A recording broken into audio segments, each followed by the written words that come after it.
"Hands where I can see them, old man," the agent shouted, pointing his rifle. He thought he was boarding a smuggler. He was actually pointing a weapon at a living Medal of Honor recipient. The salt-laced air of the South Carolina coast carried the first hints of dawn, but the world was still draped in shades of gray and deep indigo. In a small, weathered cottage nestled in the marshlands near Paris Island, Art Corrigan was already moving. At 78, his routine was as ingrained as the tides. It was a discipline born not of habit, but of a lifetime of service where precision meant survival. The floorboards of his small kitchen didn't creak. He moved with a quiet economy, a ghost in his own home. The coffee maker percolated with a rhythmic hiss, a sound as familiar and comforting as his own heartbeat. By the time the first sliver of orange bled across the horizon, Art was down at his private dock. He stood for a moment, sipping black coffee from a chipped ceramic mug, his gaze sweeping the water. His eyes, a pale, piercing blue, didn't just see the surface, they read it. They noted the subtle shifts in the current, the pattern of the wind on the water, the distant dance of gulls. They were the eyes of a man who had spent a lifetime observing and understanding his environment, whether it was a hostile jungle or the tranquil waters of home. His boat, a classic 1985 Boston whaler Montauk 17, bobbed gently. It wasn't new or flashy, but it was immaculate. He'd named her the Wanderer, a nod to a life spent moving across the globe, and the quiet, solitary journeys he took now. Every brass fitting was polished, every line coiled with military precision.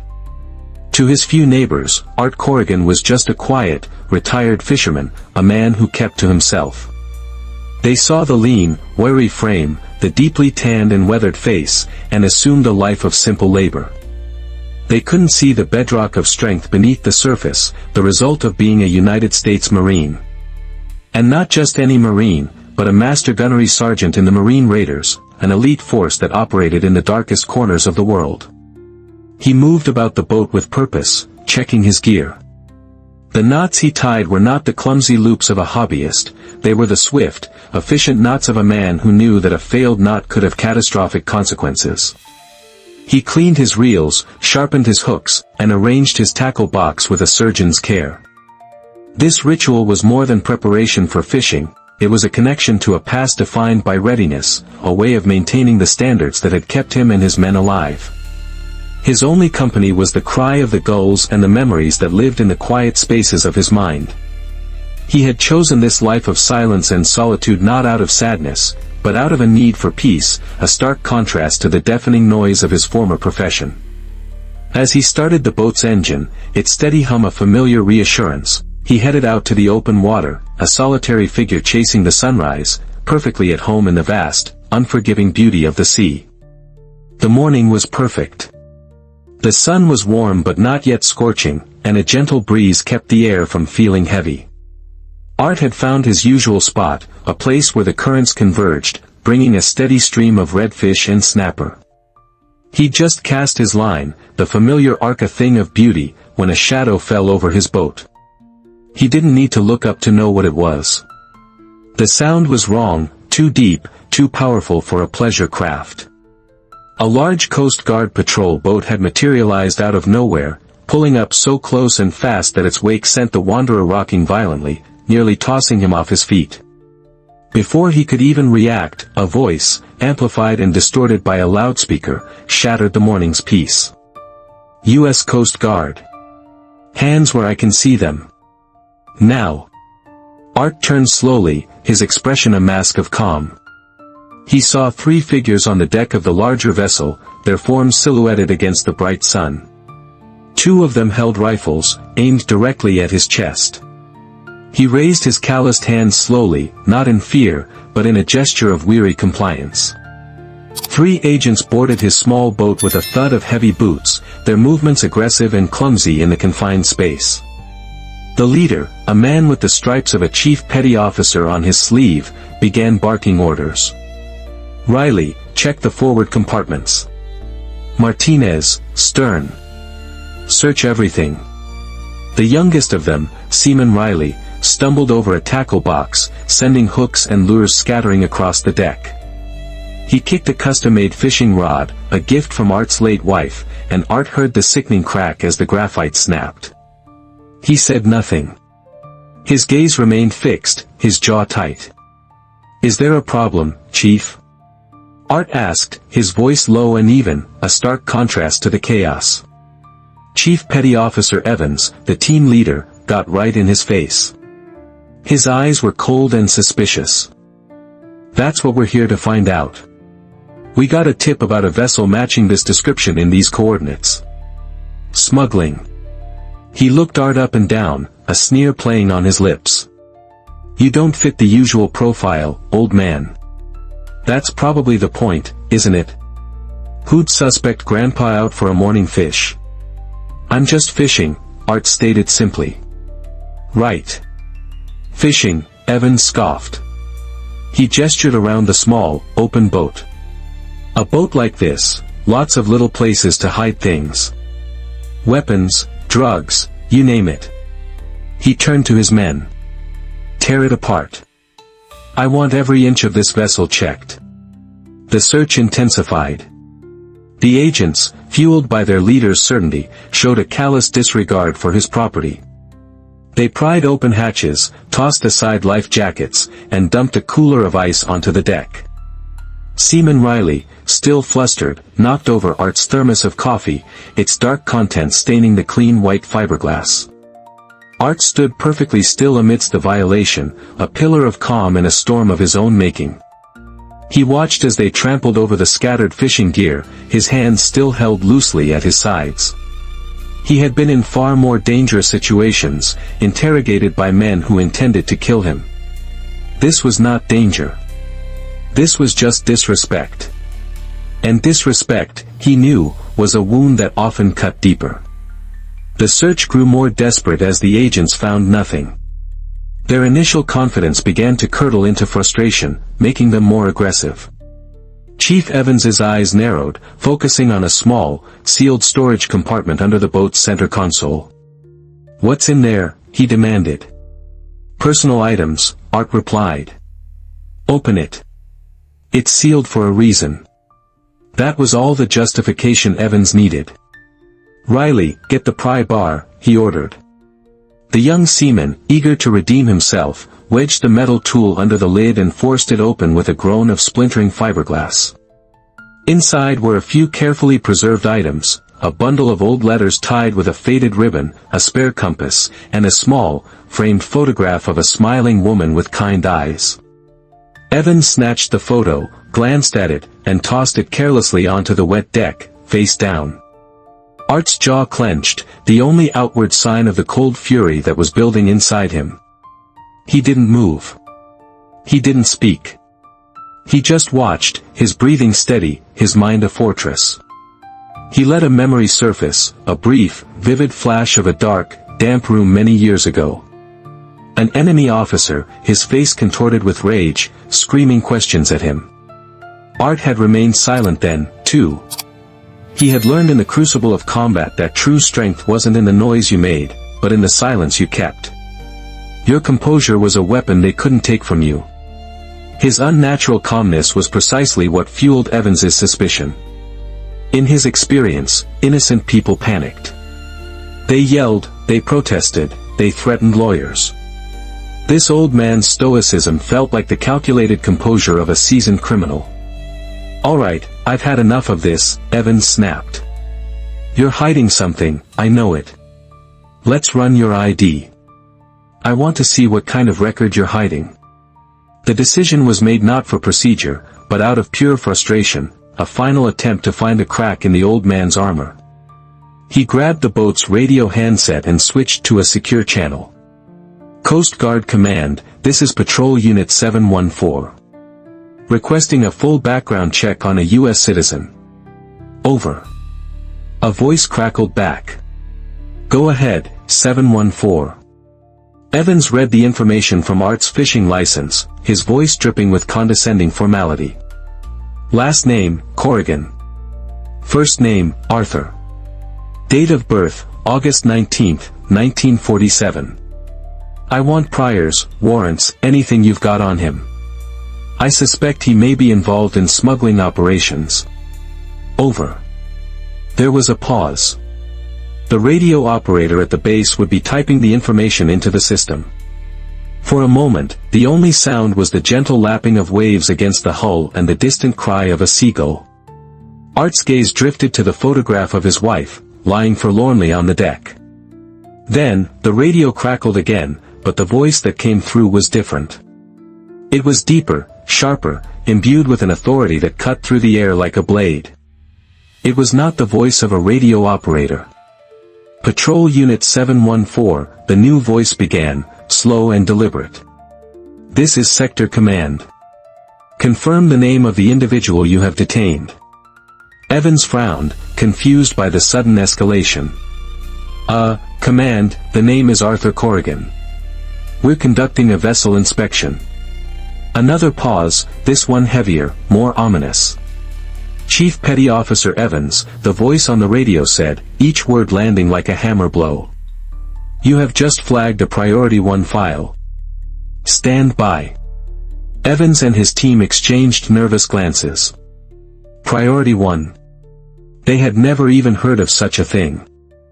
The air on the small boat grew thick with an unspoken, terrifying question, who is this old man? The silence on the radio stretched for what felt like an eternity. Seaman Riley fidgeted, his earlier bravado replaced by a visible unease. Chief Evans held the handset, his knuckles white.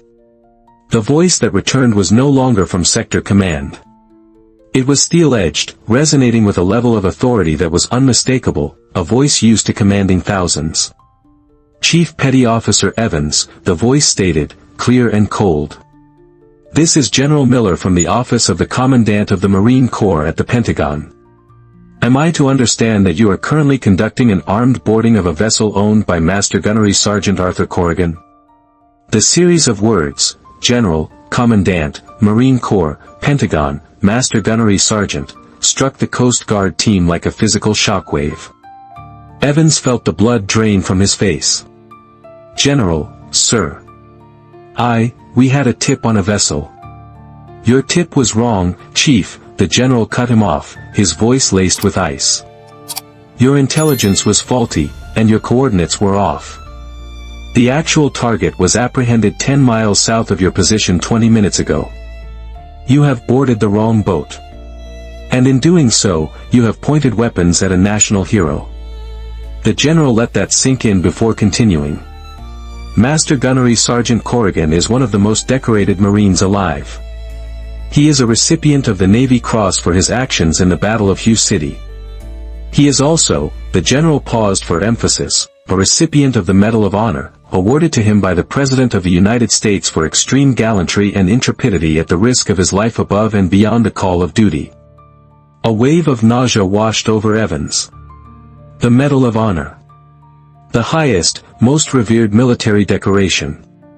It was a sacred honor, and its recipients were regarded as living legends. He, in his arrogant pursuit of a minor bust, had treated such a man like a common criminal. The file on Master Gunnery Sergeant Corrigan, the General continued, his voice unrelenting, is flagged at the highest level. Any official inquiry connected to his name is immediately routed to my office. That is why I am speaking to you now instead of your sector commander, who you can be assured will be hearing from me momentarily. The threat was not veiled. It was a direct promise of catastrophic career consequences. Then came the most surreal moment of all. Chief Evans, the General commanded. You will now hand your radio handset to Master Gunny Corrigan. Stunned into robotic compliance, Evans turned, his hand trembling as he held out the radio to the old man. Art took it, his expression unchanged. He lifted it to his mouth. Art here, he said simply, as if greeting an old friend. The General's voice on the radio softened instantly. Art, it's Shepard. Are you alright, Master Gunny? I'm fine, General, Art replied, his voice calm. Just a bit of a misunderstanding. A few overzealous young men. It's more than a misunderstanding, and you know it. Is your vessel damaged? Art glanced at the splintered compartment lid and the broken fishing rod. Nothing that can't be fixed. I see. Stand by, Art. I'll handle this. The general's voice turned to steel again as he addressed Evans. Chief. You and your men will apologize to the master gunnery sergeant. You will then repair any damage you have caused. After that, you will return to your base and report directly to your commanding officer, where you will await my call. Is that understood? Yes, General. Crystal clear, sir. Evans stammered. The radio went silent. Evans turned to face Art, his face a mixture of terror, awe, and profound shame. He was no longer looking at an old fisherman. He was standing in the presence of living history. The journey back to the Coast Guard station was silent and heavy. The usual post-mission chatter was replaced by a thick, suffocating dread. Chief Evans gripped the helm of the patrol boat, his mind replaying the general's words over and over. A national hero. Medal of Honor. He felt physically ill. Seaman Riley and the other agent, Martinez, avoided his gaze, staring out at the water as if hoping the sea could swallow them whole. They had not just made a mistake, they had committed a sacrilege. Upon docking, a message was already waiting for them. CPO Evans and crew, report to the sector commander's office. Immediately. They walked the long corridor to the admiral's office like men walking to their own execution. The sector commander was a two-star admiral, a man known for his sharp intellect and zero tolerance for incompetence. They stood at rigid attention before his large mahogany desk, the silence in the room more intimidating than any shouting could ever be. The admiral looked up from a file on his desk, Art's file. His eyes, cold and assessing, moved from Evans to Riley and back again. I have just concluded a 15-minute conversation with General Shepard from the office of the Commandant of the Marine Corps, the Admiral began, his voice dangerously quiet. It was, without a doubt, the most embarrassing conversation of my command career. He was, to put it mildly, displeased. The Admiral stood up and walked around his desk, circling them like a shark. You were given intelligence. Your equipment gave you coordinates. And you missed. You missed by 10 nautical miles. That is a failure of basic seamanship. But that is the least of your transgressions. He stopped directly in front of Evans. You then boarded a civilian vessel without sufficient probable cause. You conducted a destructive search without a warrant. And in the process, you and your men showed a level of disrespect and arrogance that is anathema to the uniform we wear. You didn't see an American citizen deserving of courtesy. You saw a target. You saw an old man, and you decided he was a criminal because he didn't fit your stereotype of an innocent person. He let the words hang in the air. And in your monumental display of poor judgment, you happened to pick a man who has demonstrated more courage, honor, and commitment in a single afternoon of combat than most of us will in our entire lives. You didn't just harass a citizen. You dishonored the Medal of Honor. He returned to his desk and sat down. Chief Evans, you are hereby suspended from all operational duties. You are confined to base pending a full formal inquiry into your conduct. Seaman Riley, you will be reassigned to mess duty for the next 90 days. Consider it a lesson in humility. The rest of your careers in the United States Coast Guard are now in serious jeopardy. He leaned forward, his voice a low growl. This incident has caused a significant political and inter-service problem. The only reason any of you are not facing a court-martial right now is because of the man you wronged. General Shepard conveyed a personal request from Master Gunnery Sergeant Corrigan himself. He asked for leniency. He asked for this to be a teaching moment, not a career-ending one. He showed you a grace that you in no way deserved. The Admiral's final words were a dismissal. Get out of my sight. As they walked out of the office, Evans understood the true weight of his actions. It wasn't the Admiral's anger or the General's power that crushed him. It was the quiet, undeserved mercy of the old man in the little fishing boat. A week passed. A week of scrubbing pots for Riley and a week of soul-crushing, bureaucratic limbo for Evans. He spent his days confined to the base, rereading regulations, his mind a constant loop of his own failure. He knew a formal apology was required, but a letter felt hollow, cowardly. He knew what he had to do. That Saturday, off-duty and in civilian clothes, he drove for an hour until he found it, a small, unassuming building with a faded American flag flying out front. The sign read, VFW Post 78. His stomach churned with anxiety. This was their sanctuary, a place for men who shared a bond he could never understand. He felt like an intruder. Taking a deep breath, he pushed open the door. The inside was dim, smelling of stale beer and old wood. A few older men sat at the bar, talking in low tones. And there, sitting alone at a small table in the corner, nursing a bottle of beer, was Art Corrigan. He was wearing a simple flannel shirt and jeans, looking like just another member of the Quiet Brotherhood. Evans walked over, his boots feeling heavy as lead. "Master Gunnery Sergeant Corrigan?" he asked, his voice barely a croak. Art looked up, his pale blue eyes recognizing him instantly. There was no surprise, no anger. He simply gestured to the empty chair across from him. "Evans," he said, his voice even. "Sit down. Buy you a beer?" "No, sir." "Thank you, sir," Evans stammered, remaining standing. "I came here to apologize. In person. What I did, what we did, was inexcusable. There's no excuse for it. I was arrogant, I was unprofessional, and I was wrong. I'm truly sorry." Art took a slow sip of his beer, studying the younger man's face. "I've accepted your apology, Chief. I did that the moment you handed me back my radio. But, how? I disrespected you. I let my men destroy your property. You wear a uniform," Art said, his gaze unwavering. "So do I. Or, I used to. That uniform carries weight.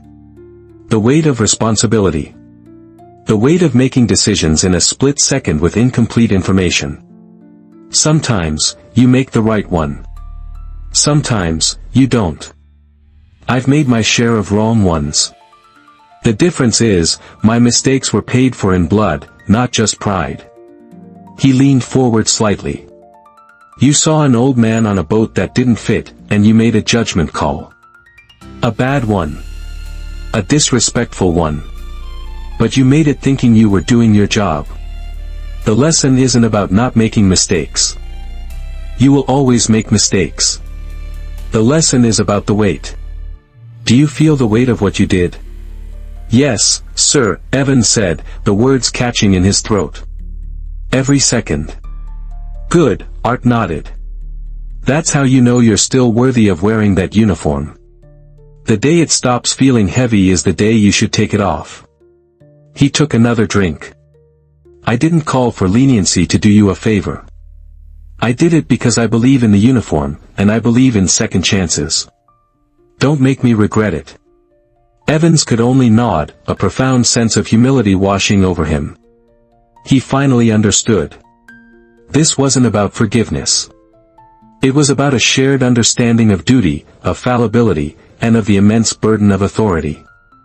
He had come here expecting a lecture from a hero but had received a lesson from a professional. "Thank you, Master Gunnery Sergeant," he said, his voice clear for the first time.